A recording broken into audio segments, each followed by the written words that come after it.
నూతన సంవత్సరాది శుభాభివందనాలు. ఒకరికొకరు అందరూ కొత్త సంవత్సరం శుభాకాంక్షలు తెలియజేసుకోండి. ఆమేన్. చెప్పుకున్నారా? హల్లెలూయా. చెప్పారా? కొత్త సంవత్సరం కూడా ఇంకా వాళ్ళు నాతో మాట్లాడరు, వీళ్ళు నాతో మాట్లాడరు అనే ఒక స్థితిలో ఉన్నారా? ఉండిపోయారా? చెప్పండి. హల్లెలూయా. మంచిది. దేవుడు ఈ నూతన సంవత్సరంలో మిమ్ములను, మీ కుటుంబాలను, మీకు కలిగిన సమస్తాన్ని బహుగా దీవించి ఆశీర్వదించి వర్ధిల్ల చేయునుగాక. మీకు కలిగిన వ్యవసాయం, పాడి పంటలు, ఉద్యోగాలు, అలాగే చేతి పనులు ప్రతి ఒక్కరి కష్టార్జితం వృద్ధి చెందునుగాక. దేవుని ఆశీర్వాదం ఉంది. ఈ సంవత్సరం అంతా ఆనందముతో మీ కుటుంబాలు నడిపించబడునుగాక. త్రాగుబోతులైనటువంటి మీ కుటుంబంలో భర్తలు ఎవరన్నా ఉంటే, దేవుని నమ్మని వారు ఉంటే, ఈ సంవత్సరం వాళ్ళు ప్రభులోనికి నడిపించబడుదురుగాక. వారిని దేవుడు దర్శించునుగాక. ఈ సంవత్సరం నీ ప్రార్థన బలమైందిగా ఉండాలి. చదవబడిన సామెతల గ్రంథములో ప్రభు చెప్పినట్లుగా ఆయన మాటలను గైకొంటే నీకు సుఖజీవముతో గడుచు సంవత్సరాలను దేవుడు నీకు ఇస్తున్నానని చెప్పారు. అందుకని నా దేవుని బిడ్డలారా, ఆయన మాటలు గైకొని ఆయన వాక్యానుసారంగా జీవించడానికి ఇష్టపడండి. అప్పుడు పరలోకమందున్న తండ్రి మనల్ని బహుగా నిన్ను నన్ను ఆశీర్వదించే దేవుడై ఉన్నాడు. మనం రాత్రి నేర్చుకున్నాం అంశం ఏంటంట? రాత్రి మనం నేర్చుకున్నాం అమ్మా ఏంటిది? ఎవరు?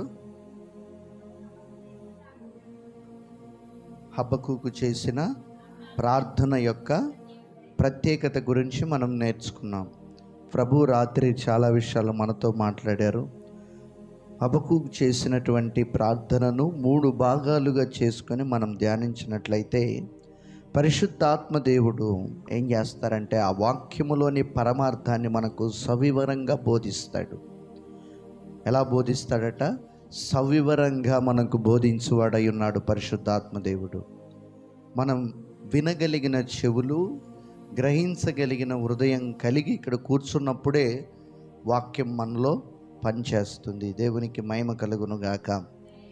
మనసు ఎక్కడో కొత్త సంవత్సరంలో కూడా మనిషి మాత్రం ఇక్కడ ఉన్నట్లుగా ఉండకండి.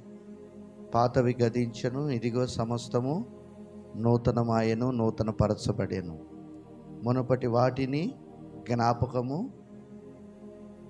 ప్రైస్తలో ఇక పోయిన సంవత్సరపు ఆలోచనలన్నీ అక్కడనే కట్టిపడేసి ఈరోజు నూతనంగా ప్రభువులో మీ జీవితాన్ని ముందుకు కొనసాగించండి.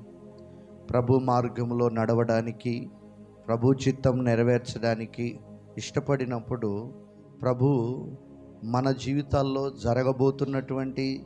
జరుగుతున్నటువంటి రాగల సంవత్సరాల గురించినటువంటి అద్భుత కార్యాలు హబక్కూకు తెలియజేసినట్టుగా మనకు తెలియజేస్తాడు. చదువుదాం ఆ ప్రార్థన. 3వ అధ్యాయం 2వ వచనం. యెహోవా నిన్ను గూర్చిన వార్తను విని నేను భయపడుచున్నాను. యెహోవా ఆయన అంటున్నాడు, యెహోవా సంవత్సరములు జరుగుచుండగా నీ కార్యము నూతన పరచుము. అందరు చెప్పండి. యేసయ్యా, సంవత్సరాలు జరుగుతుండగా నీ కార్యము నూతన పరచుము, నా ఎడల నూతన పరచుము. తర్వాత సంవత్సరములు జరుగుచుండగా, ఇప్పుడు చెప్పండి. యేసయ్యా, సంవత్సరములు జరుగుచుండగా దానిని తెలియజేయుము. కోపించుచూనే వాత్సల్యమును, మంచిగా చదవండి,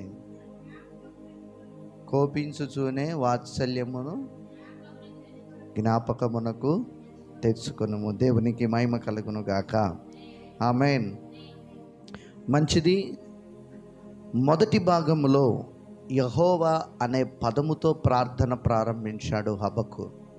ఏ మాటతో? దేవుని యొక్క నామాన్ని స్మరిస్తూ దేవుని యొక్క నామస్మరణ చేస్తూ ప్రార్థన మొదలుపెట్టాడు. చాలామంది భక్తులు, విశ్వాసులు ఏం చేస్తారంటే, క్రైస్తవులు దేవుని నామాన్ని స్మరించటం మానేసి మొదటిగా వాళ్ళ అంశాన్ని భుజాల మీద ఎత్తుకొని దేవుని ఎదుటికి తీసుకెళ్ళి మొట్టమొదటిగా అంశాన్నే దేవుని సన్నిధిలో పెడతారు. అది ప్రార్థన క్రమం కాదు. మనకెన్ని ప్రార్థన అవసరతలున్నా, ఎన్ని సమస్యలున్నా, ఒక క్రైస్తవుడిగా మన ప్రార్థన యొక్క క్రమం ఏంటంటే, మొదటిగా మనము దేవునికి కృతజ్ఞతలు చెల్లించాలి. ఆయన నామాన్ని స్మరించిన తర్వాత ఆ తదుపరి మనం ఏం చేయాలట, మన అవసరతను దేవుని పాద సన్నిధిలో పెట్టాలి. ఎందుకంటే మనం గమనిస్తే యెహోషాపాతు 2వ దినవృత్తాంతాల గ్రంథం 20వ అధ్యాయంలో యెహోషాపాతుకు ఒక భయంకరమైన వార్త వినపడింది. 4 శత్రు రాజ్యాలు మూకుమ్మడిగా కూడుకొని ఈ ఇశ్రాయేలు రాజ్యాన్ని ఉంచకుండా, యెహోషాపాతుని ఉంచకుండా లయపరచాలని 4 ఒకటై మూకుమ్మడిగా బయలుదేరి వచ్చారు. అప్పుడు ఈ వార్త విన్నటువంటి యెహోషాపాతు ఎలాంటి భయక్రాంతుడిగా కాకుండా, ఏ మనుషుల్ని ఆశ్రయించకుండా, లేక తన సైన్య బలానికి చెప్పకుండా, మొట్టమొదటిగా తను చేసింది ఏంటంటే, ప్రజలందరికీ పిలుపునిచ్చి ప్రజలందరినీ దేవుని మందిరానికి రమ్మని చెప్పాడు. ప్రజలందరితో ఉపవాస ప్రార్థనలు చేయించాడు. వాళ్ళ ఉపవాస ప్రార్థనలో మొట్టమొదటి అంశం ఏంటంటే, శత్రువులు వాళ్ళపైకి ఉన్నపాటున వస్తున్నారు, అది తెలియచేయాలి. కానీ వాళ్ళు చేసింది ఏంటి? యెహోషాపాతు చేసిన ప్రార్థన ఏంటంటే, అబ్రహాము, ఇస్సాకు, యాకోబుల దేవ, మా దేవ, సైన్యములకు అధిపతియగు యెహోవా, మా పితరుల దేవ, మరొక మమ్ములను జ్ఞాపకం చేసుకొనమని మొదటిగా దేవుని స్తుతిని ప్రచురం చేశాడు. ఇంత భయంకరమైన పరిస్థితి ఉన్నా కూడా అంశాన్ని మాత్రం వెంటనే దేవుని సన్నిధికి తీసుకువెళ్ళలేదు. దేవుని నామాన్ని స్మరించిన తర్వాత, దేవుని నామాన్ని గొప్ప చేసిన తర్వాత, దేవునికి కృతజ్ఞతాస్తుతులు చెల్లించిన తర్వాత, ఆయన నీ పితరులైనటువంటి అబ్రహాముకు, ఇస్సాకుకు చేసిన వాగ్దానమును బట్టి మమ్ములను జ్ఞాపకం చేసుకొని ఈ శత్రువుల బారి నుండి తప్పించమని ఆ తదుపరి తన అంశాన్ని తీసుకెళ్ళాడు. ప్రైజ్ ది లార్డ్, హల్లెలూయా. ఇలా ఒక ప్రార్థన క్రమం ఉంది. దేవుని బిడ్డలారా, ఈ సంవత్సరం మీ ప్రార్థనలో మార్పు రావాలి, మీ విశ్వాసంలో మార్పు రావాలి, మీ భక్తిలో ఒక మార్పు రావాలి. ఇక పాత భక్తి వద్దు. పాత భక్తిలో ఎన్నో భక్తిహీనమైనటువంటి క్రియలు జరిగించారు. ఎన్నో లోక సంబంధమైనటువంటి మనుషుల యొక్క ఆలోచనలకు కూడా మీరు తల వంచిన సంఘటనలు ఉన్నాయి. ఈ రోజున వాటన్నిటినీ మీరు పక్కకు నెట్టివేసి, ఈ రోజు నుంచి హబకు ప్రార్థన మనం నేర్చుకుంటున్నాం. ఒక క్రొత్త జీవితాన్ని మనం ప్రారంభించాలి. అప్పుడు మాత్రమే జరుగుతున్నటువంటి సంవత్సరాల విషయమై ప్రభు మనకు ఉపదేశిస్తాడు, తెలియజేస్తాడు. సుఖజీవంతో గడుచు సంవత్సరములను, ఆయుష్ను, ఆరోగ్యము, నెమ్మది ఇచ్చి మనల్ని నడిపిస్తాడు. హబకు చేసిన ప్రార్థనలో ఆయన అంశాన్ని ఎత్తిపట్టకుండా యెహోవా అని ప్రభునామాన్ని గొప్ప చేస్తూ ఉన్నాడు. యెహోవా అంటే దేవుడు, యెహోవాయే దేవుడు, వేరొక దేవుడు మనకు లేడనే మాటను ప్రజలకు నొక్కి వక్కారించి చెప్తున్నాడు. ఎలా చేస్తున్నాడు ప్రార్థన? వింటున్న వారికి యెహోవాయే దేవుడు, ఆయనే ప్రార్థన ఆలకించువాడు, మరొక దేవుడు లేడు అని తన ప్రార్థన అంశములో ప్రజలకు, అక్కడ ఉన్న వారికి వినపడేటట్లుగా ప్రార్థన చేస్తున్నాడు. ఆయన ఎలాంటి వాడు దేవుడై ఉన్నాడంటే, ఆయన ఉన్నవాడును అనువాడునై ఉన్న దేవుడు. ఆయన ఆత్మయై, జీవమై, ప్రేమ గలవాడై, వెలుగై, సత్యవంతుడై, మంచివాడై, న్యాయవంతుడై, కృపా కనికరము గలవాడై, ఓర్పు కలిగిన వాడై, క్షమించే స్వభావము గలవాడై ఉండి మనల్ని పరిపాలిస్తున్నటువంటి సర్వశక్తిమంతుడైనటువంటి యేసయ్య నిన్ను నన్ను ప్రత్యేకంగా తయారు చేసుకున్నాడు. ఆమేన్. అవన్నీ కలుగును గాకంటే పుట్టుకొచ్చాయి. ఏమండి? జరుగును గాకంటే, కలుగును గాకంటే వాటంతట అవే దేవుని శక్తి చేత అవి కలిగాయి. అంతేగాని డార్విన్ సిద్ధాంత ప్రకారం భూమి ఆకాశం నిర్మించబడలేదు, మనుషులు నిర్మించబడలేదు. హల్లెలూయా. డార్విన్ సిద్ధాంతం తప్పని ఒప్పుకొని చచ్చిపోయాడు. చివరిలో దాన్ని బయటికి రానివ్వలేదు. కోతి నుండి మనుషులు రాలేదు అని చెప్పి ఒప్పుకొని చచ్చిపోయాడు. అట్లాగే నా దేవుని ప్రియులారా, మనం గమనిస్తే మనల్ని ఒక ప్రత్యేకమైన వ్యక్తులుగా ఆయనకి ఇష్టమైన వారిగా రూపించాడు. ఎలా అంట, ఆయన స్వరూప్యాన్ని, ఆయన పోలికలు. దేవుని కంటే వాడిని ఎంత తక్కువ చేశాడట, కొంచెమే. ఆయన కంటే ఒక కొంచెం తక్కువ చేసుకున్నాడట మనల్ని. ఆమేన్. మహిమా ప్రభావములతో వాడిని నీవు ధరింపజేశాడు. ఏమిచ్చాడట మనకి? మహిమా ప్రభావాలు ఇచ్చాడు. ఆయన పోలిక, ఆయన స్వరూప్యాన్ని ఇచ్చి, అంత మాత్రమే కాక ఆయన జీవాత్మని కూడా మనకిచ్చాడు. ఒక ప్రత్యేకత, ఆయన స్వహస్తాలతో మనల్ని చేసుకున్నాడు. ఆమేన్. హల్లెలూయా. ఇప్పుడు మనుషులు చేస్తున్న బొమ్మలకు జీవం లేదు. మనుషులు ఎత్తకెళ్ళాలి, మనుషులు ఆడబెడితే ఎన్ని సంవత్సరాలైనా అక్కడ ఉంటాయి. కానీ దేవుడు మనల్ని నేలమట్టితో రూపించి ఆయన జీవాత్మనిస్తే, ఆ రోజు నిర్మించబడినటువంటి ఆది మానవుడైన ఆదాము, ఆయన ప్రక్కలో నుంచి తీయబడిన అవ్వ, వారి ద్వారా సంతతి భూమి మీద ఇంకా విస్తరిస్తూనే ఉంది. అది యేసయ్య ప్రత్యేకత. ఆమేన్. అందుకనే నేను అంటాను, ఈ భూమి మీద సావకముందే మనం మనల్ని తయారు చేసిన దేవుణ్ణి మనం తెలుసుకొని ఆరాధిస్తున్నాం. ఇది మన జీవితాలు ధన్యచరితమయ్యాయి. ఆమేన్. మనల్ని తయారు చేసి మనల్ని సృష్టించిన సృష్టికర్తకే మనం పూజ చేస్తున్నాం, ఆరాధన చేస్తున్నాం, ప్రార్థన చేస్తున్నాం. ఆమేన్. మనం తయారు చేసుకున్న వాటిలో జీవము లేదు, బలము లేదు, శక్తి. వాటిని చేయువారందరూ మాయ వంటి వారు, మాయాస్వరూపులై ఉన్నారని దేవుని వాక్యం సెలవిస్తుంది యెషయా గ్రంథంలో. ఒకడు అడవికి వెళ్ళి కట్టె నరక్కొచ్చి ఆ మొద్దులో సగం వంట చేసుకొని సగం కాల్చుకొని, అలాగే సాయంత్రం పూట రాత్రి వేళ చలికి ఆ చెట్టులో కొంత భాగాన్ని చలిమంటకు వేసుకొని తిని, ఆ చలిమంట కాగుతూ ఏం చేయాలో అర్థం కాక ఒక రూపాన్ని చెక్కుకున్నాడట. ఆ చెక్క బొమ్మని తయారు చేసుకొని నన్ను కాపాడు అని సాగిలపడుతున్నాడు. వాటిని చేయువారందరూ కూడా మాయ వంటి వారై ఉన్నారు అని ప్రభు వాక్యం హెచ్చరిక చేస్తుంది. అందుకనే ఆయన ఎలాంటి వాడట? సృష్టికర్త అయినటువంటి దేవుడు, నీతిమంతుడైనటువంటి దేవుడు. మన దేవుడు ఎలాంటి వాడు? నీతిమంతుడైనటువంటి దేవుడు.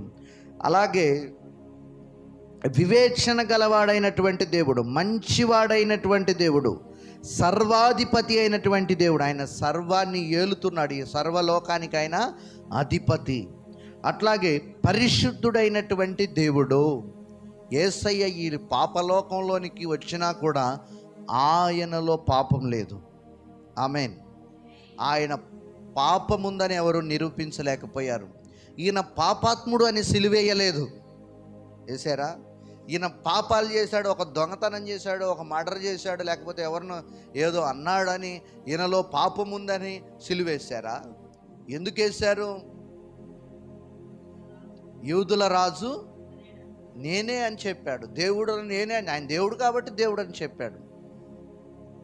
దాన్ని ఓర్చుకోలేక తట్టుకోలేక కొంతమంది మత ఛాందస్తులు ఏం చేశారట? ఆయన్ని సిలువ శిక్షకు అప్పగించారే తప్ప, పిలాతు ముందు నిలబడి ప్రభు అన్నాడు, నాలో పాపం ఉందని మీలో ఎవరైనా స్థాపించగలరా అంటే అందరూ ముక్కు మీద వేలేసుకొని, నోటి మీద వేలేసుకొని మౌనులయ్యారే తప్ప ఏ ఒక్కరు కూడా ఆయనలో పాపం ఉందని ఈ రోజుకు రూపించలేదు, నిరూపించలేదు.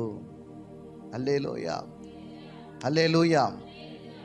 ఆయనలో మచ్చ ఇంతవరకు చూపించగలిగిన దమ్మున్న మొనగాడు ఈ భూమి మీద పుట్టలేదు. ఇంత సులువుగా చెప్తారని నేను అనుకోలేదు. దమ్మున్న మొనగాడు ఎవడు ఇంకా పుట్టలేదు, పుట్టబోడు కూడా. హల్లెలూయా, ఆమేన్, హల్లెలూయా. పుట్టబోరండి. అందుకని ఆయన ఎలాంటి వాడట? పాపము లేనివాడు, పరిశుద్ధుడైనటువంటి నమ్మకమైన దేవుడు. ఆయన మనకు మాట ఇచ్చాడంటే మాట తప్పడు. మనుషులు తప్పుతారు, ఈరోజు అంటారు, రేపు నేను అనలేదు అంటారు. కానీ దేవుడు మాత్రం ఈరోజు నీకు మాట ఇస్తే ఏ రోజు వరకైనా ఆ మాట మీదే ఉంటాడు. నువ్వు ఎన్ని తింగర పనులు చేసినా నిన్ను ఆయన వైపు తిప్పుకొని ఆయన మాట నెరవేర్చడానికి నమ్మకంగా వేచి ఉంటాడు. ఆమెన్, హల్లెలూయా. దేవునికి స్తోత్రం. ఆయన ఎలాంటి వాడంట రాజేశ్వరి అమ్మా? నమ్మకమైన వాడు. ఇందాకనే పాడినావు, నమ్మకమైన దేవుడవైనా నీవే చాలు యేసయ్యా. పాడి అప్పుడే మర్చిపోతే అట్లా. హల్లెలూయా. మంచిగా పాడావు ఇన్ని రోజులకు. దేవుడు దీవించునుగాక. ఆమెన్. చదువు రాదు కదా, రాకుండా మంచిగా పాడావు. ఆమెన్, హల్లెలూయా. మళ్ళీ పొగిడిన కొత్త సంవత్సరం నిన్నే అని మళ్ళీ దూరం కాక చర్చికి. హల్లెలూయా. మళ్ళీ అది రావద్దు. తర్వాత ఎలాంటి వాడట ఆయన? నమ్మకమైన వాడు. అబ్రహాముకు వాగ్దానం చేశాడు, నీ పిల్లల పిల్లలని సంతతిని దీవిస్తానని. అబ్రహాము లేడు, వెళ్ళిపోయాడు. ఇస్సాకును దీవించాడు, ఆయన వెళ్ళిపోయాడు. ఆయన మాటను బట్టి, ఆయన వాగ్దానాన్ని బట్టి యాకోబుని దీవించాడు, ఆయన వెళ్ళిపోయాడు. ఆయన సంతతిని దీవించాడు, వాళ్ళు వెళ్ళిపోయారు. వాళ్ళని దీవించాడు. అబ్రహాముకి ఇచ్చిన వాగ్దానపు వారసత్వంలో మనకు భాగం ఇచ్చి మనల్ని దీవిస్తున్నాడు. చప్పట్లు కూడా దేవుని మహిమపరుద్దాం. శరీర సంబంధమైన పిల్లలు వాగ్దాన పుత్రులు కాదు. ఇదిగో యేసుని అంగీకరించినటువంటి ఆత్మ సంబంధమైన వారే నిజమైన వాగ్దానపు వారసులు. ఆ రోజు చేసిన వాగ్దానం మన జీవితాల్లో ఈరోజు నెరవేర్చబడుతుంది. ఆయన ఎలాంటి వాడట? నమ్మకమైన దేవుడై, మార్పు లేనట్టి వాడై ఉన్నాడు. రాత్రి చెప్పాను, సృష్టి ఆరంభములో ఎలా ఉన్నాడో దేవుడు ఈరోజు అలానే ఉన్నాడు. మోషేకు ప్రత్యక్షమైనప్పుడు ఎలా ఉన్నాడో ఈరోజు అలానే ఉన్నాడు. రేపు అలానే ఉంటాడు, ఎల్లుండి అలానే ఉంటాడు.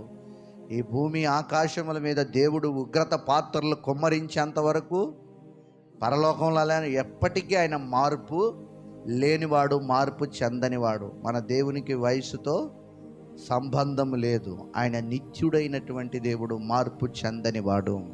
హల్లెలూయా. ఆమేన్, హల్లెలూయా. అట్లాగే మనం చూస్తే ఆయన సర్వవ్యాపి అయి ఉన్న దేవుడు ఈరోజు మనతో ఉన్నాడు. అందరు చెప్పండి, నాతో ఉన్నాడు. ఎంతమంది నమ్ముతున్నారు? అనుమానంగా చేతులు ఎంతమంది ఎత్తారు? మనతో ఉన్నాడు కాబట్టి ఈ సంవత్సరంలోకి వచ్చామండి. ఆమేన్. చెయ్యి పట్టుకొని నడిపించుకుంటూ, నడవలేకపోయిన సమయంలో, శ్రమల్లో, బాధల్లో ఏడుస్తున్నప్పుడు సంకనెత్తుకొని ఎత్తుకొని కొత్త సంవత్సరంలోకి తీసుకొచ్చాడు. నడిపించే టైంలో నడిపించాడు. అలసిపోయిన సమయంలో సంకనెత్తుకొని కొత్త సంవత్సరంలోకి తీసుకొచ్చాడండి. ఆమేన్, హల్లెలూయా. కొత్త సంవత్సరంలోనికి ఈరోజు మనతో ఉన్నాడు. పక్కన ఆరాధన జరుగుతుంటే వాళ్ళతో ఉన్నాడు. పక్కన ఆరాధన జరిగితే మండలంలో వాళ్ళతో ఉన్నాడు. పక్క ఊర్లో ఎన్ని ఊర్లో ప్రపంచవ్యాప్తంగా ఎన్ని ఆరాధనలు జరుగుతున్నాయో వాళ్ళతో ఉన్నాడు. ఎవరైతే వ్యక్తిగతంగా భర్తల్ని బట్టి, వారి పోరాటాలను బట్టి చర్చికి వెళ్ళలేక ఇంట్లో మూలుగుతూ స్త్రీలు గదిలో ప్రార్థన చేసుకుంటున్నారో వాళ్ళతో కూడా నా యేసయ్య ఇప్పుడు ఉన్నాడు. చప్పట్లు కూడా దేవుని మహిమపడు. ఆయన సర్వవ్యాపి అయినటువంటి దేవుడు. ఏ దేవుడట? ఒక్క క్షణములోనే అంతటా ఉండగలిగినటువంటి దేవుడు. వెనకటికి నేను ఆ సంఘటన నేను ఇప్పటికీ మర్చిపోలేను. ఎందుకంటే సెంటరింగ్ పని చేస్తున్నప్పుడు మన మీ ఊరు ఏ ఊరు అమ్మాయి మర్చిపోయినా, కల్లెపల్లి ఆ గుడికి పోయే ఎదురుగా ఆంజనేయుల గుడి ఉంటుంది, చూసినావా? దానికి మీ ప్రతాపయ్య గారు అప్పుడు సెంటరింగ్ కొట్టాడు ఆంజనేయుల గుడికి. మీ ప్రతాపయ్య గారు దానికి నెత్తిన స్లాబ్ వేసింది. అప్పుడు తెలియదుగా మనకి. ఆంజనేయుల గుడి ఉంటుంది, ఆ పక్కన చెరువు ఉంటుంది, డొంక ఉంటుంది. అయితే ఒకరోజు ఆ లమ్మడోళ్ళే దాన్ని కట్టించారు. ఒకరోజు భోజనానికి వాళ్ళ ఇంటికి పిలిచారు. ఒకరోజు ఆయన దాని చరిత్ర చెప్తూ ఆయన ఎందుకు కట్టించాడో నాకు చెప్తున్నాడు. అంటే నేను అటు ఇటు కాని వ్యక్తిని అనమాట, నోటల్ క్యాండిడేట్. ఏ క్యాండిడేట? న్యూట్రల్ క్యాండిడేట్ అనమాట. ఏ రోటి కాడ ఆ పాట పాడే వ్యక్తిని అనమాట నేను. దాని గురించి తెలుసుకుంటున్నప్పుడు ఆయన కొన్ని సంఘటనలు చెప్తూ, అన్నీ నేను చెప్పను, సంఘటనలు చెప్తూ ఒక సంఘటన దగ్గర, అయ్యా రాత్రిపూట అందరినీ కాపాడడానికి అంజన్న వెళ్తే నేను అడిగాను, ఏంటంటే ఇంత పెద్ద గుడి కడుతున్నాగా మళ్ళీ ఈ బుట్టది 4 బండరాలతో ఎందుకని అడిగాను. గుడి పక్కనే ఇంకొక 4 బండరాలు పెట్టి ఇదెందుకని అడిగాను నేను. ప్రశ్నలు రావాలి మనకు. అడిగితే, అయ్యా రాత్రిపూట అంజన్న మనుషుల్ని కాపాడడానికి వెళ్తే, ఆమె పేరు ఏందో నాకు తెలియదులే, మర్చిపోయినా, అయితే ఈయమంట ఈ గుడిని కాపాడుతుందట. ఆ టైప్ కాదు యేసయ్య. ఎవరినో కావలుంచి ఒకళ్ళు అటుబొల్లండి, ఒకళ్ళు ఇటెళ్ళండి అనే దేవుడు ఆయన అంతటా అందరిలో ఒక్క క్షణములో ఉండగలిగిన సర్వవ్యాపి అయిన దేవుడు. చప్పట్లు కూడా దేవున్నాను.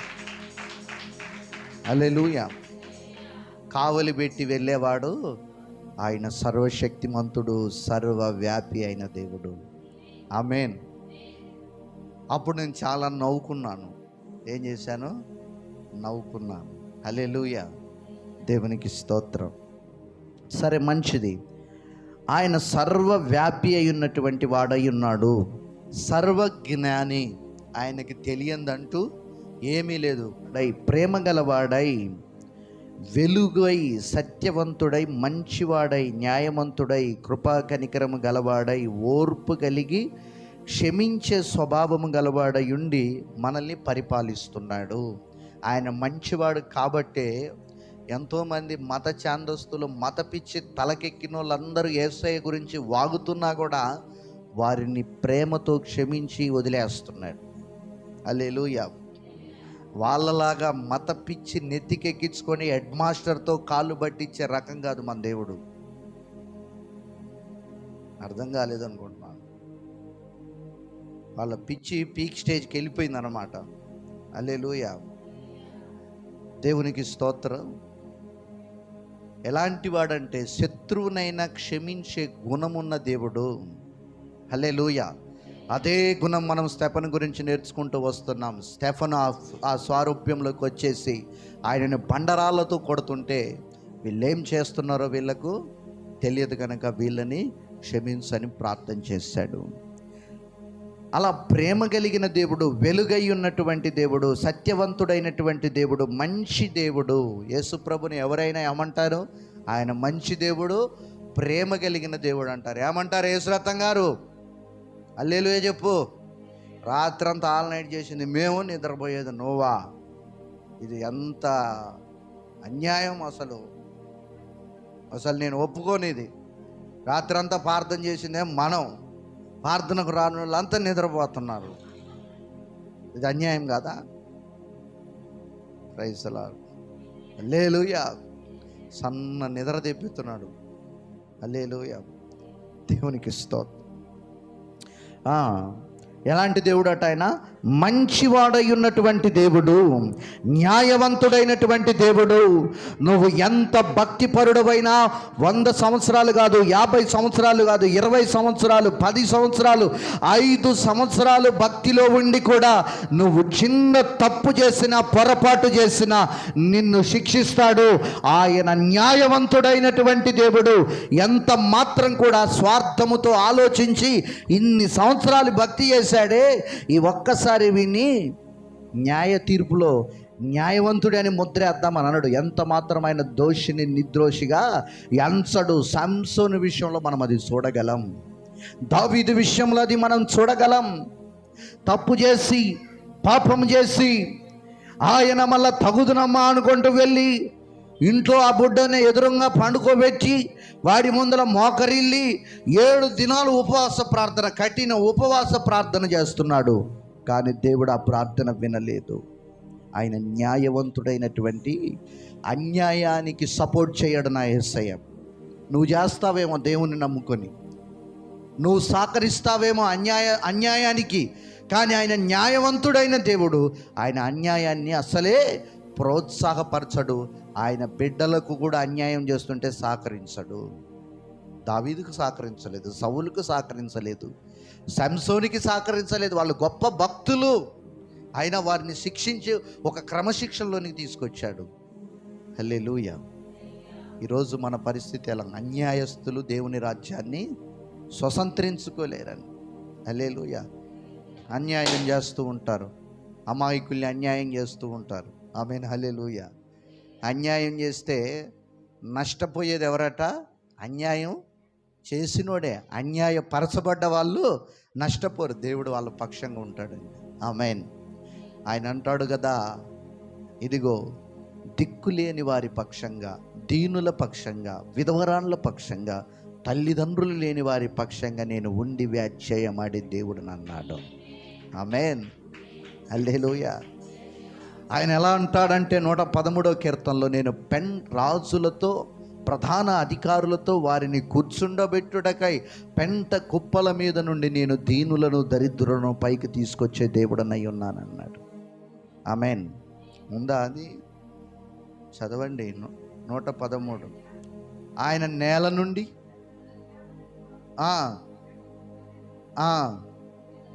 బీదలను పైకెత్తువాడు, ఇల్లాలుగాను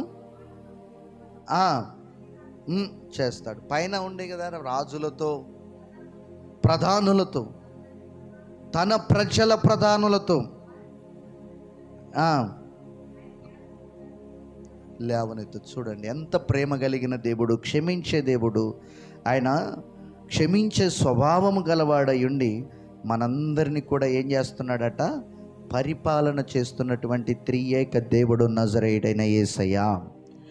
వర్ణనాతీతమైన అద్భుత గుణలక్షములు ఈ దేవునికి మాత్రమే ఉన్నాయని మనం ప్రార్థన చేయాలి. ఆమేన్. వర్ణనాతీతమైన అద్భుతమైన గుణలక్షణాలు యేసయ్యకు మాత్రమే ఉన్నాయి. ఈ దేవునికి హబక్కూకు వలె మనం ప్రార్థన చేయాలి. ఎంతమంది చేస్తారు అమ్మా? ఎంతమంది చేస్తారు? కొత్త సంవత్సరంలో మారండి. మొన్న అమ్మాయి అంటుంది, చాలా నచ్చింది మాట, కానీ నువ్వు మా ప్రార్థనకు టైం వారం రావట్లే, అదే బాధ అవుతుంది. ఈ సంవత్సరం 6 months పోతుంది, వారం. అమ్మాయి అలా మేస్త్రి వచ్చి ఆ రోజు నేను హౌస్ విజిటింగ్కి వెళ్ళాను. వచ్చి అమ్మాయి మా దాంట్లో నాటుకు రమ్మన్నది. ఆ అమ్మాయి డేరుగా అంది, మీరందరూ కొబ్బరికాయలు కొడతారు, టెంకాయలు కొడతారు, మా ద్వారా పాపం చేయిస్తారు, నేను ఈ గుంపులు రాను, అందరం ప్రార్థన చేసుకున్న వాళ్ళందరం గుంపులో పోతున్నామండి. ఆ రోజు ప్రభుని నేను ఎంతగానో స్తుతించాను. ఆమేన్. అలా పాపాన్ని ఖండించే వారిగా మనం ఉండాలి. అంతేగాని ఏ రోటికాడ ఆ పాట పాడే బ్యాచ్ క్రైస్తవులు ఉండకూడదు. ఆమేన్. అడ్వాన్స్ కూడా ఇస్తున్నది కదా నీకు, అడ్వాన్స్ కూడా ఇస్తున్నది. నీ అడ్వాన్స్ వద్దు, నువ్వు వద్దన్నావు కదా. దేవుడు నిన్ను దీవించునుగాక. ఆమేన్. హల్లెలూయా. ఆ దేవునికి మాత్రమే మనం ప్రార్థన చేయాలి. వర్ణనాతీతమైన అద్భుతమైన గుణలక్షణమును కలిగిన ఈ యేసయ్యకు మాత్రమే మనందరము ఈ సంవత్సరం బలమైన ప్రార్థనలు చేయాలి. మునుపటి కంటే ఎక్కువగా ప్రార్థన చేయాలి, ప్రభుని గణపరచాలి. ఆయన పిల్లలమైన మన ప్రార్థన విని మనకు కావలసిన సర్వ ఈవులను దయచేసేవాడు యేసయ్య. ఆయన పిల్లలమైన మన కొరకే ఆయన సర్వ ఈవులను మన కొరకు దయచేస్తాడు. వాటిని మనం ఎందుకు పొందుకోలేకపోతున్నాం? వాటిని ఎందుకు మనం అనుభవించలేకపోతున్నాం? ఇందాక మీతో ప్రత్యేకంగా నేను సామెతల గ్రంథం అందుకే 3వ అధ్యాయం చదివించాను. నా ఆజ్ఞలను గైకొంటే, మీ పూర్ణ హృదయముతో గైకొంటే, వాటిని పట్టుదలతో పట్టుకుంటే అవి సుఖజీవముతో గడుచు సంవత్సరాల్ని మీకు ఇస్తాయి. మీరు వర్ధిల్లతో పోవడానికి కారణం ఏంటంటే మీ చేతులను బిగబట్టుకుంటున్నారు, మీరు ప్రార్థన చేయలేకపోతున్నారు. ఇలా రకరకాలమైనటువంటి బలహీనతలను వెల్లడి చేస్తూ దేవుడు జ్ఞాని అయిన సొలొమోనుతో ఆ సామెతల గ్రంథాన్ని రాయించాడు. ఆ పుస్తకము యొక్క అర్థము గనక మీరు గ్రహించగలిగితే దేవునిలో బహుగా వర్ధిల్లుతారు. చప్పట్లు కూడా దేవునామమున మహిమ పరుద్దాం.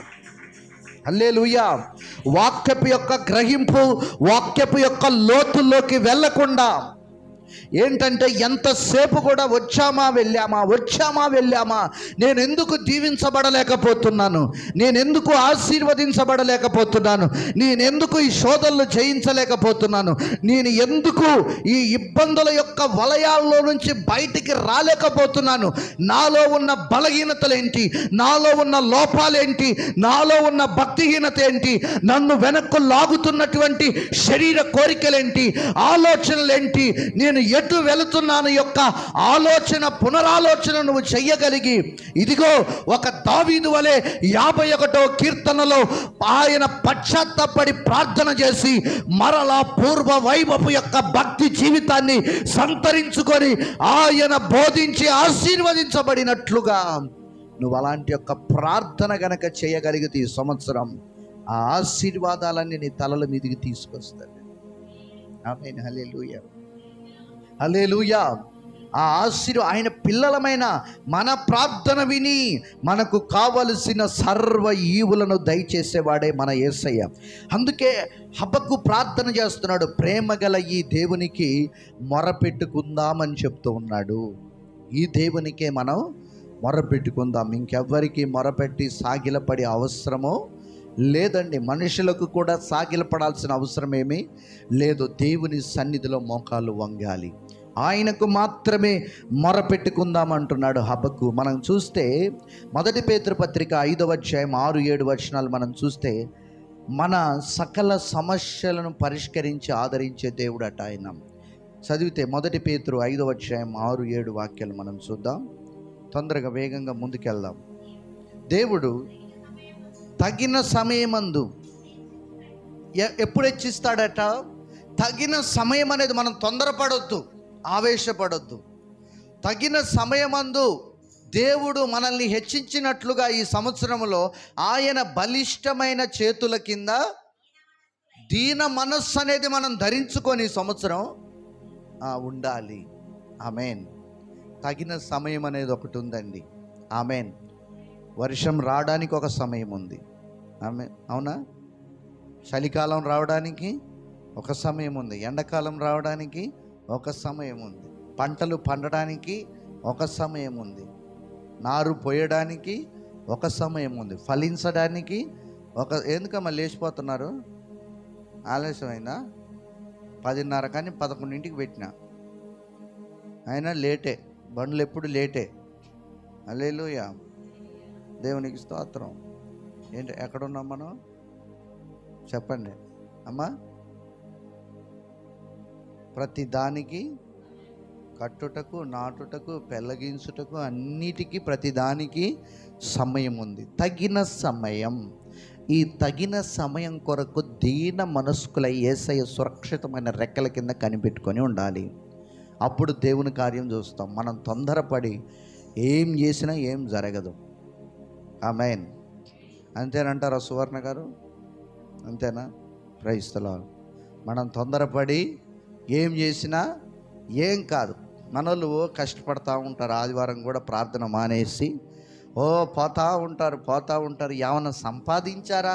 4 రాళ్ళు ఆదివారం కూడా పోయి ఏమన్నా వెనకేసుకున్నారా అని వెనక్కు తిరిగి చూస్తే ఖాళీ ఖజానా. ఏమంటాం కదా, వెనకడికి మోటు సామెత, సంపాదన అంతా అడుగులేని గుమ్మిలో వేసినట్లు. బైబిల్ ప్రకారం అయితే ఏ సంచి? చిరిగిపోయిన సంచిలో ఒకరోజు నేనేం చేశానంటే సెల్లు ఈ పాయింట్ జేబులో ఇలా పెట్టుకున్నాను. ఆ జేబుకి ఎప్పుడో మరి ఎలక కొరికిందో వీళ్ళు ఉతికి చీకిపోయి చినిగిపోయిందో నాకు తెలియదు. ఇందులో వేయంగానే ఫోన్ కింద ఉంది. ఏంటంటే ఇందులో వేయంగానే మీ కష్టార్జితం కూడా అలా వ్యర్థంగా పోతుంది. ఏమన్నా బాగుపడ్డారా? ఈ సంవత్సరం గ్రహించండి. సామెతలు 10వ అధ్యాయంలో యెహోవా ఆశీర్వాదం మీకు ఐశ్వర్యాన్ని తెస్తుంది. అక్కడ రాయబడింది, నరుల కష్టము చేత అది అధికము కాదు. నువ్వెంత కష్టపడి నీ ఆలోచనలతో ఏది చెయ్యాలన్నా అది అధికమో కాదు. ఒక పని మీద, ఒక ఉద్యోగమా, చేతి పని, ఏది ప్రభు మనకిచ్చాడో దానిలో కష్టమైన నష్టమైన మనం నిలబడుతున్నప్పుడు, దేవుని సమయం అంటూ ఒకటి వచ్చినప్పుడు మనల్ని అకస్మాత్తుగా ఉన్నత స్థాయికి తీసుకెళ్ళి నిలబెడతాడండి. యోసేపును అలా తీసుకెళ్ళలేదా? కష్టమైన, నష్టమైన, ఇబ్బంది అయినా, అవమానమైన, చెరసాలైన తను కలిగినటువంటి పనిలో నమ్మకంగా ఉన్నాడు. ఆమేన్, ఆమేన్, హల్లెలూయా. అలాగే దావీదు భక్తుడు తన సాక్ష్యం చెప్తూ అంటాడు కదా, యెహోవా భక్తులారా ఆయన యందు భయభక్తులు ఉంచుడి, ఆయన యందు భయభక్తులు ఉంచువానికి ఏమీ కొదవలేదంటాడు. ఏమంటాడట? ఆయన యందు భయభక్తులు ఉంచువానికి ఏమీ కొదవలేదు. మన సబ్జెక్ట్లోనే ఉన్నాం. యెహోవా అనే మాట మీద ప్రార్థన ప్రారంభించాడు, అవునా? అందుకనే దావీదు భక్తుడు తన సాక్ష్యాన్ని చెప్తూ ఆయన అంటాడు, యెహోవా భక్తులారా ఆయన యందు భయభక్తులు ఉంచుడి, ఆయన యందు భయభక్తులు ఉంచువానికి ఏమీ కొదవ ఉండదట. కీర్తన 34:9-6 ఆ మాట రాయబడింది. చదువుదాం, వేగంగా చదవండి. ఇంకా 2 విషయాలనే, నాకు సమయం సరిపోవటం లేదు. భయభక్తులు ఉంచుడి,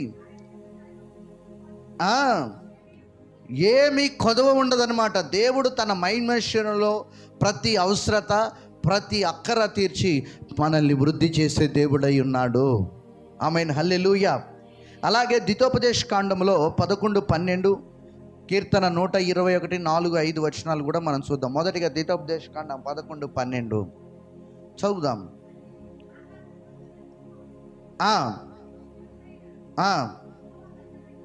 అది నీ దేవుడైన యెహోవా లక్ష్య పెట్టే దేశము.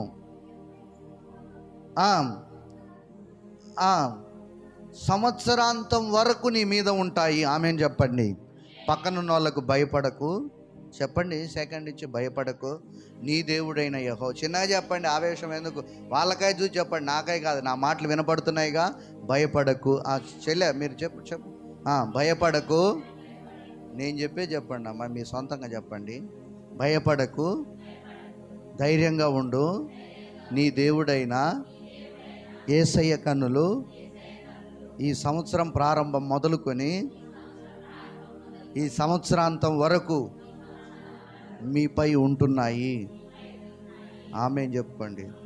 ఆమేన్, దేవునికి స్తోత్రం. భయపడకండి. సంవత్సరాది మొదలుకొని సంవత్సరాంతం వరకు మన దేవుడైన యెహోవా కన్నులు మన మీద ఉన్నాయి. కీర్తన 121, 4, 5 వచనాలు తొందరగా. నిద్రపోడు మన దేవుడు. ఒకరోజు దాసారంలా జో యేసయ్యా మైకు ఉడబీక్కొని మూతే బాధబుద్ది చదువునమ్మా అని అన్నాడు రా. దయాలనే వచ్చి నాకు కొత్త వాళ్ళకి పాటలు ఇవ్వాలని నాకు ఒక ఒళ్ళు భయం అయింది. ఏం పడతారో అర్థం కాదు, అర్థం ఉండదు, పర్థం ఉండదు. ఏసై నిద్రపోయేవాడా? ఆయన లే అయ్యా లే, ఆయన నిద్రపోతున్నాడా? లేవడానికి జోలపాట పాడుతుంది ఏసయ్యకు. ఏం పాట పాడుతుంది చెల్లె? జోలపాట. బుద్ధి జ్ఞానం ఉండ. నాకు రాసినోడికి బుద్ధి లేదు ఫస్ట్. అది పాడినోడికంటే రాసినోడికి మైండ్లో మెదడు లేదు. అపవాది ఆవహించినప్పుడు రాసి ఉంటాడు వాడు. ఎవరంట? అపవాది ఆవహిస్తుంది కొంతమందికి. ఈ మధ్య తింగర్ పాటలు రాశాగా వాడు అంటావా ఏసయ్యా, అంటావా ఏసయ్యా అని వాడికి అపవాది వాడిని ఆవహించింది. ప్రసన్న బోల్డ్ అక్క తనకేం పడలేదు. మన ఇద్దరము టిక్కు లవర్సు, ఒక పనికి మళ్ళీ. ఇవన్నీ సైతాన్ యొక్క దోతలు. వీళ్ళంతా ఏసైనామని బదనం చేయడానికి ట్రోల్స్ చేసి చంపుతున్నారు అన్యులు. ఫేస్బుక్, అది యూట్యూబ్ ఓపెన్ చేద్దామంటే కళ్ళెమ్మటి నీళ్ళే వస్తున్నాయి. నాది నేను చూసుకుందాం అనుకున్నా, ఓపెన్ చేయగానే మంది రాదుగా. ఇవన్నీ చూడలేక ఏడిపోతుంది. వీళ్ళంతా సైతాన్ దూతలు. ఈ సైతాన్ పట్టిన వాళ్ళంతా ఇట్లాంటి పాటలు రాస్తారు. వాక్యంలో నుంచి, ఒక అనుభవంలో నుంచి, కన్నీళ్ళలో నుంచి, వేదనలో నుంచి పాట పట్టుకురావాలి. అవన్నీ కాపీ కొట్టుకొని వచ్చి యేసయ్యని నిద్రపోమంటే ఆయన నిద్రపోయే దేవుడా? ఇశ్రాయేలును కాపాడు దేవుడు, ఆయన నిద్రపోని దేవుడు. మనల్ని కాపాడడానికి నిరంతరము శ్రమిస్తున్న దేవుడు. మనల్ని సంతోషపెట్టడానికి ఆయన రెస్ట్ లేకుండా మన కొరకు పనిచేస్తున్న దేవుడు. ఆదిలో యెహోవా దేవుడిగా తన ప్రజలతో, మానవాళితో ఉన్నాడు. ప్రజలందరినీ, మానవులందరినీ రక్షించడానికి ఆయన గుడారములో నివాసం చేశాడు. అలాగే యేసుక్రీస్తు నామధేయుడిగా ఈ ప్రజలకు రక్షణ కల్పించడానికి మరలా ఆయన ఈ భూమి మీదకి కన్యమేరి గర్భవాసం ద్వారా వచ్చాడు. ఆయన వెళ్తూ అంటారు కదా, నేను మీ మధ్యకు ఆదరణకర్తను పంపిస్తాను. నిరంతరం మనతోనే ఉండి శ్రమిస్తున్నాడు మన కొరకు. ఆయన ఎక్కడి నిద్రపోతాడు? ఇట్లాంటి పాటలు నేర్చుకొని ఇక్కడ పాడితే నేను ఊరుకొని మైక్ గుంజుకుంటా మధ్యలోనే. ఎవరన్నా ఇలాంటి పాటలు పాడటానికి సహకరించడానికి కడుపులో భయం పెట్టుకోండి. హల్లెలూయా. ఏమంటావు సల్మాన్? నువ్వు కూడా కొట్టొద్దు. అట్లాంటి పాటలు అర్థమైంది. ఏసిగా ఉద్యోగం వస్తుందని డిస్క్ డిస్క్ డిస్క్ డిస్క్ అనవద్దు. అర్థమైందా? నీకు ఉద్యోగం వచ్చి కొట్టొద్దు. దేనికి పడుతుంది దానికి, రాగం తాళం లేని దానికి కొట్టొద్దు. ఆమేన్. హల్లెలూయా. సంగీతం తెలిసిన వాళ్ళకి అర్థమవుతుంది. ఆయన నిద్రపోని దేవుడు, మన దేవుడు నిరంతరము శ్రమిస్తున్నాడు. ఎవరి కొరకు? నీ కొరకు, నా కొరకు, ప్రపంచంలో ఉన్న మనుషులందరినీ రక్షించడానికే. ఇక రెండవది, మొదటిది ఏంటిదట? యెహోవా అనే నామములో మొదటి భాగములో ప్రార్థన ప్రారంభించాడు. ఇక రెండో భాగం, సంవత్సరము జరుగుచుండగా అన్నాడు. ఏమన్నాడమ్మా? ఏమన్నాడయ్యా? సమూయేల్, ఇద్దరు సమూయేల్, ఎం సమూయేల్, పి సమూయేల్. ఏమన్నాడు? సంవత్సరాలు జరుగుచుండగా. నా దేవుని ప్రియులారా, మనం గమనిస్తే సంవత్సరములు జరుగుచుండగా అని హబక్కు ప్రార్థన చేస్తున్నాడంటే కాలం ఎలా ఉంది అని మనం గనక ఆలోచన చేస్తే, కాలము ప్రవాహము లాంటిదట. కాలం ఎలాంటిది? ప్రవాహము లాంటిది. అనగా ప్రవహిస్తూ వెళ్ళిపోతూ ఉంటుంది, ఒక చోట ఆగదండి. ఆమేన్. అందుకనే జరుగుచుండగా అనే ప్రార్థనలో ప్రారంభించాడు. ఈ కాలము ప్రవాహము లాంటిది, మన జీవితాల్ని ప్రవాహంలాగా ముందుకు తీసుకెళ్తుంటుంది. జీవితం ఎలాంటిదట? కాలం ఎలాంటిదట? సంవత్సరం ఎలాంటి అంట? చెప్పండి. ప్రవాహము లాంటిదన్నమాట. అది ప్రవహిస్తూనే ఉంటుంది. జరిగిపోవటమే దాని యొక్క లక్షణం. జరిగిపోవటమే దాని యొక్క లక్ష్యం. దీన్ని ఆపగల శక్తి యేసయ్యకు మాత్రం ఉంది, మళ్ళీ ఎవరికి లేదు. ఆమేన్. దీన్ని ఆపగలిగిన శక్తి యేసయ్యకు మాత్రమే ఉంది. రాత్రి చెప్పాను, దీన్ని ఆపాడు కొన్ని క్షణాలు, కొన్ని గంటలు. ఎవరట? యెహోషువ ఆపాడు. దీన్ని ఆపగలిగిన శక్తి ఎవరికి ఉందట? యేసయ్యకు మాత్రమే ఉంది. ఆమేన్. హల్లెలూయా. ఆయనకు మాత్రమే ఉంది. విశేషం ఏంటంటే ఎప్పుడు అది కొత్తదిగా ఉండదు, అలాగని పాతదిగా ఉండదు. దాని పని అది చేసుకుంటూ ప్రవాహంలాగా వెళ్ళిపోతూ ఉంటుందన్నమాట. దేవునికి మహిమ కలుగును గాక. ప్రసంగి అంటాడు కదా, సూర్యుని కింద నూతనమైనది ఏదీ లేదని మనకు తెలియజేస్తూ ఉంటాడు. ప్రసంగి గ్రంథంలో 1వ అధ్యాయం 9వ వాక్యం అనుకుంటాను. 1:9 సూర్యుని కింద నూతనమైనది ఏదీ లేదని. చదవండి. మునుపు ఉండున్నదే ఇక ఉండబోవున్నది, మునుపు జరిగినదే ఇక జరగబోవున్నది. సూర్యుని కింద నూతనమైనది ఏదియూ లేదు అని మనకు తెలియజేస్తున్నాడు. మనిషి మారితే కాలం మారుతుందని మనం గ్రహించాలి. ఏం మారాలట? మనిషి మారాలి. ఫస్ట్ మనిషి బుద్ధి మారాలి, స్వభావం మారాలి, ఆలోచనలు మారితే కాలం క్రొత్తదిగా కనిపిస్తుంది. ఆమేన్. హల్లెలూయా. మనం గమనిస్తే 2వ కొరింథీలో పౌలు అంటాడు 5:17లో ఆయన అంటాడు, ఇదిగో పాతవి గతించెను.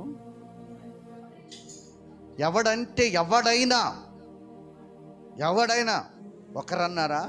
ఈ భూమి మీద మనిషి అన్నోడు ఎవడన్నా ఉంటే, ఎవడైనా వాడు క్రీస్తులోనికి వస్తే, క్రీస్తు నందు ఉంటే వాడు నూతన సృష్టి. ఇదిగో పాతవి గతించిపోయాయి, సమస్తము నూతనమయ్యాయి. అంటే కాలం కాదు మారేది, మనిషి మారాలి. దేవునికి స్తోత్రం కలుగును గాక. యేసుక్రీస్తు తాకిన కాలము నూతనమవుతుందట. క్రీస్తుతోనే నూతన యుగం ప్రారంభించబడుతుంది. ఆమేన్. హల్లెలూయా. అలాగే మనం గమనిస్తే జక్కయ్య యొక్క జీవితాన్ని మనం చూస్తే, జక్కయ్య యొక్క జీవితం కాలంలో మార్పు రావటం వల్ల జరగలేదు. అతనిలో ఒక నూతనత్వం సంతరించుకుంది, ఒక నూతన జీవితాన్ని ప్రారంభించాడు, ఒక క్రొత్త జీవితంలోకి వెళ్ళిపోయాడు. అంతా క్రొత్తదిగా కనపడుతుంది, లైఫ్ అంతా హ్యాపీగా ఉంది.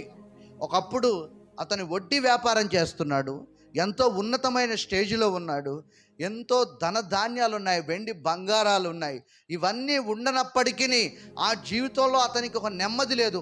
ఏ రోజు కూడా ఒక క్రొత్త ధనాన్ని, ఎన్నో సంవత్సరాలు, నూతన సంవత్సరాలు ఎన్నో యేసుని దర్శించక మునుపు అతని జీవితంలో వెళ్ళిపోయాయి. కానీ ఏ రోజు కూడా గడుస్తున్న సంవత్సరాల్లో, నూతన సంవత్సరాల్లో అతని జీవితం క్రొత్తదిగా, జరుగుతున్న సంవత్సరాలు కొత్తదిగా అనిపించలేదు. ఎప్పుడైతే క్రీస్తుని దర్శించాడు, ఎప్పుడైతే యేసయ్యని కలుసుకోవాలి అని తాపత్రయపడ్డాడో, యేసయ్యని కలుసుకొనగానే అతని యొక్క పాత జీవితాన్ని విడిచిపెట్టాడు. అతడు ప్రభు కొరకు ఎదురు చూసి ఆయన్ని కలుసుకొని తన పాపములు ఒప్పుకొని మారు మనసు పొందుకొని యేసుని వెంబడించాడో, ఆనాటి నుండి అతనికి నూతన జీవితం ప్రారంభమైంది. ఆమేన్. అప్పుడు లోకమంతా, మనుషులంతా చెడ్డవారిగా ఉన్నా కూడా ఆయనకు మాత్రం క్రొత్తవారిగా, క్షమించే గుణం, అతని హృదయం ఎలా మారిందట? క్రొత్తదిగా మారింది. అంటే మనిషి మారాలి, కాలం కాదు. ఏం కాదట? మనిషి మారాలి, కాలం కాదు. ఇప్పుడు అంటారు, ఏమంటారంటే రోజులు, సంవత్సరాలు, నెలలు ఇట్టే గడిచిపోతున్నాయి అని మనుషులు అంటూ ఉంటారు. కాలం ఏం పరిగెత్తడం లేదు. సృష్టి ఆరంభం నుంచి కాలం దేవుని సన్నిధిలో తన పని తను చేసుకుంటూ దేవుని క్రమానికి, దేవుని యొక్క మాటకు లోబడి వెళ్ళిపోతుంది. ఒకరోజు నా దేవుని బిడ్డలారా, మన జీవితంలో జక్కయ్య ఎలాగైతే యేసును కలుసుకుని మారాడో, ఈరోజు యేసును కలుసుకుని నువ్వు కొన్ని సంవత్సరాలు అవుతుంది. 10 సంవత్సరాలు కావచ్చు, 5 సంవత్సరాలు కావచ్చు, 2 సంవత్సరాలు కావచ్చు, 3 సంవత్సరాలు కావచ్చు. ఇగో నువ్వు కలుసుకొని ఇంకా బాప్తీసం తీసుకోలేదు. నూతనత్వం. అగో హలో అమ్మ తల్లి, నువ్వు కలుసుకొని ఇంకా బాప్తీసం తీసుకోలేదు. హలో సల్మాన్ రాజ్, నువ్వు కలుసుకొని ఇంకా యేసయ్యని బాప్తీసం తీసుకోలేదు. జక్కయ్య క్రూర, మూర్ఖుడు, పాపి, అప్పుల పిచ్చోడు, డబ్బుల కొడ్డికి చెప్పించి డబ్బుల పిచ్చి, పావలు కూడా 10 పైసలు కూడా పోనివని ఒక వ్యక్తి. రాఖీ, యేసయ్యని కలుసుకున్నావు, ఇంకా బాప్తీసం లేదు. రేపు నీది కాదు, ఇంకా బాప్తీసం లేని వాళ్ళు చేయొద్దండి అమ్మా. ఎవరో అందరు బాప్తీసం పొందారా? పెళ్లి బాప్తీసం పొందిన వాళ్ళు మారు మనసు పొందాలి. నీటి మూలంగా జన్మించారు. ఇప్పుడు ఏ మూలంగా జన్మించాలి? ఆత్మ మూలంగా జన్మించాలి. మారు మనసు రావాలి. అమ్మా, ఆమె పేరు, మీ నాయనమ్మ పేరు ఏం పేరమ్మా? దేవునమ్మా, నువ్వు బాప్తీసం పొందాలి. సప్పుడు గంట కూర్చొని మంచిగా నిద్రపోతున్నావు అమ్మ తల్లి. ప్రైజ్ లార్డ్, హల్లెలూయా. ఇంకెవరు పొందలేదు బాప్తీసం? ఇంకెవరు మావోడు కనపడటం లేదు నాకు. ఈయన పేరు ఏం పేరు? రుత్విక్. టైం వచ్చింది దగ్గరికి. ఎన్నో క్లాస్? 8th. సహజంగా అయితే ఇప్పుడు ఎన్ని సంవత్సరాలు నీకు? 14 గంట ఎక్కడ ఉండాలి? 8ఏనా? 9th ఉండాలి. అంటే ఇంకొక 2 సంవత్సరాల లోపు నువ్వు ఇప్పుడు యేసుని కలుసుకున్నావు, బాప్తీసానికి సిద్ధపడాలి. హల్లెలూయా, దేవునికి స్తోత్రం. అర్థమైందా అమ్మ? మీరందరూ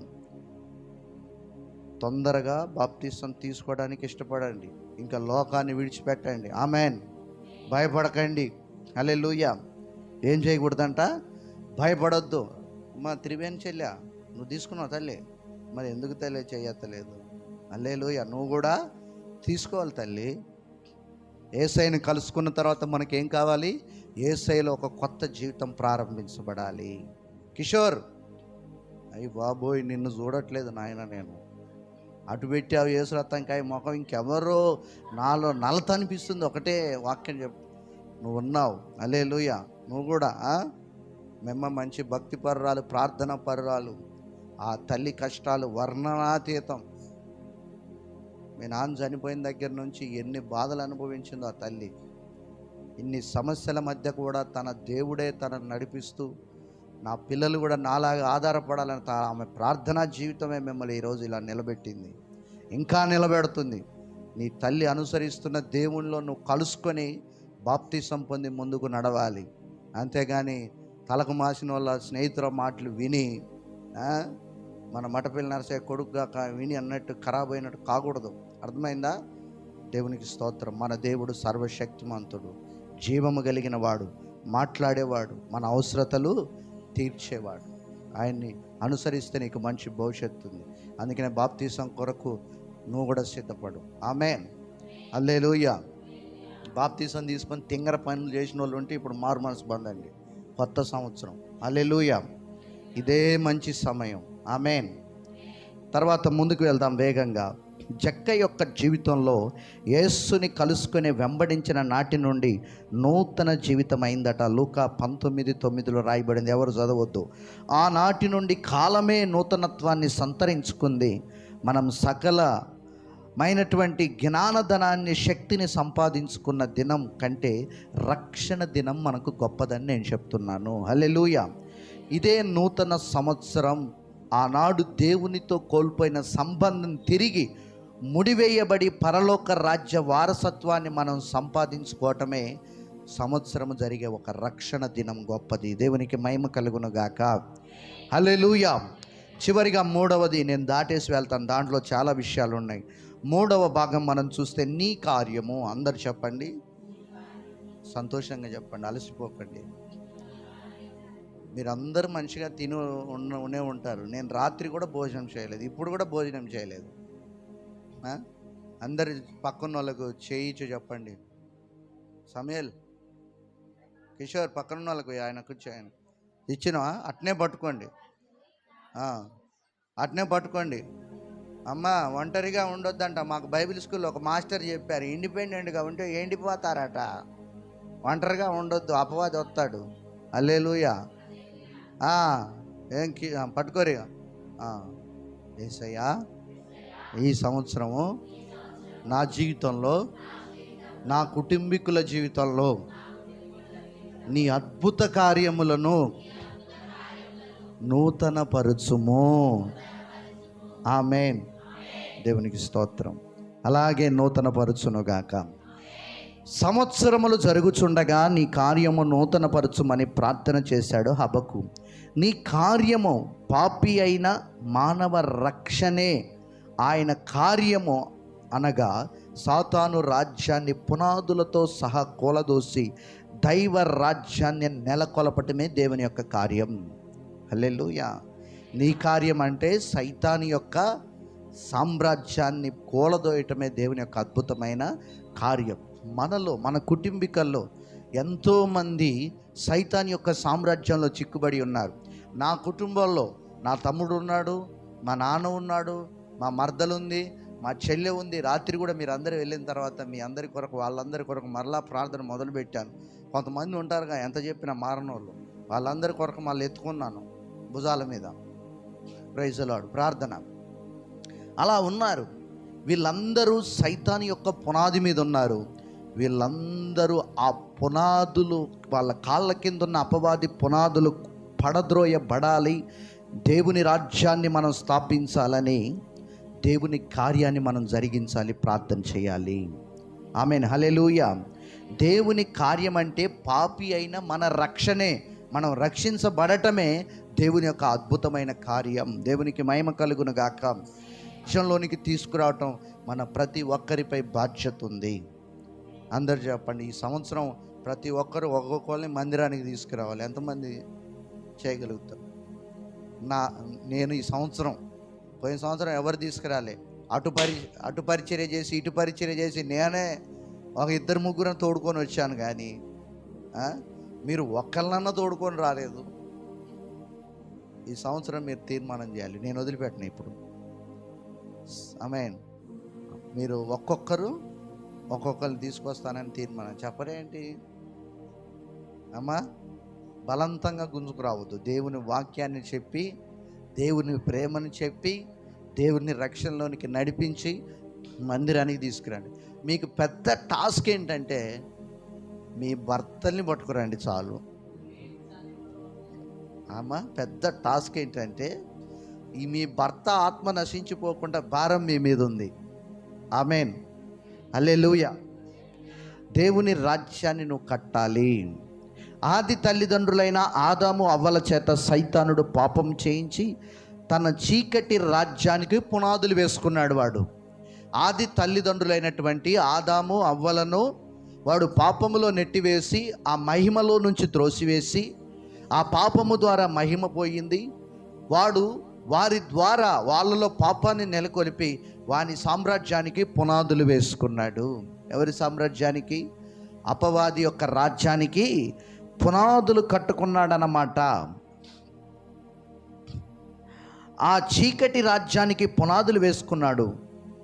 నేడు వాడు మహాసామ్రాజ్యంగా ఎదిగి విశ్వమంతా వాడి సామ్రాజ్యం వ్యాపించింది. ఎక్కడ దాకా వ్యాపించిందట?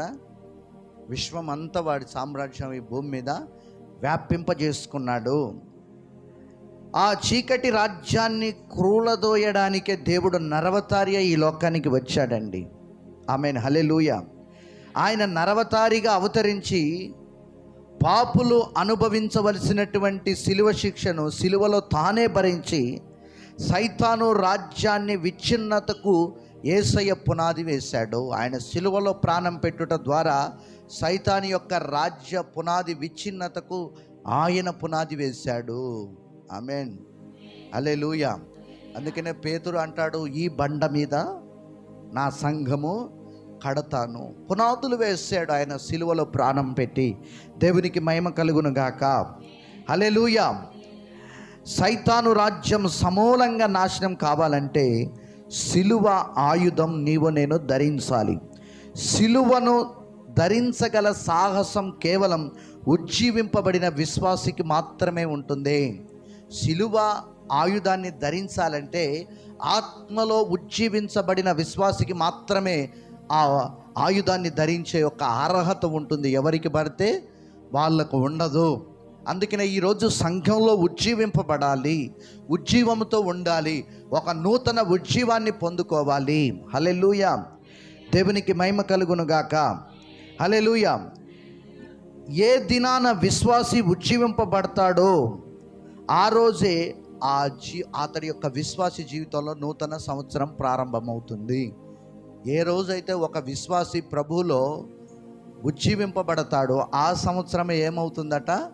నూతన సంవత్సరం ప్రతి ఒక్కరికి అవుతుంది.